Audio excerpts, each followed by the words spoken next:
আমি তোমাদের অনেক আগের একটা ভিডিওতে বলেছিলাম হাভিয়ার সেভেরিও টোরোকে কিন্তু ছেড়ে দিতে পারে ইস্টবেঙ্গল, কারণ তাকে যে প্রত্যাশা নিয়ে এসেছিল ইস্টবেঙ্গল বা তার কাছ থেকে যে ধরনের খেলা আশা করা হচ্ছিল সেটা কিন্তু সে দিতে পারছিল না বা সেই পারফরমেন্স কিন্তু তার ছিল না। ঠিক সেই কারণেই কিন্তু যেটা শোনা যাচ্ছে তার পরিবর্তক হিসেবে একজন স্প্যানিশ স্ট্রাইকারকেই কিন্তু পছন্দ করেছেন কোচ কার্লোস কোয়াদ্রাত এবং তিনি হয়তো তাকেই সাইন করাতে পারেন ইস্টবেঙ্গলে।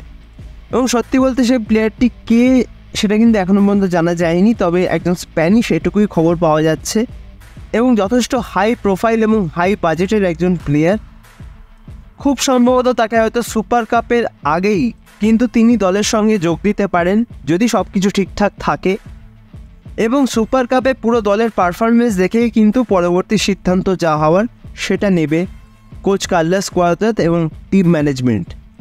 তো এই প্লেয়ারটির বিষয়ে যদি কোনো আপডেট বেরিয়ে আসে অবশ্যই তো তোমরা এই চ্যানেলেই সেটা দেখতে পাবে, আর তার জন্য কিন্তু তোমাদের অবশ্যই চ্যানেলটাকে সাবস্ক্রাইব করে রাখতে হবে। ভিডিওটা ভালো লাগলে লাইক কমেন্ট শেয়ারটা অবশ্যই করে দিও, আর হ্যাঁ সাবস্ক্রাইব করে দিয়ে পাশের বেল অপশানটা প্রেস করে অবশ্যই কিন্তু অল অপশানটা প্রেস করে রেখো, যাতে সমস্ত রকম নতুন ভিডিও নোটিফিকেশান তোমরা সবার আগে পেয়ে যাও যখনই আমি কোনো নতুন ভিডিও পোস্ট করব।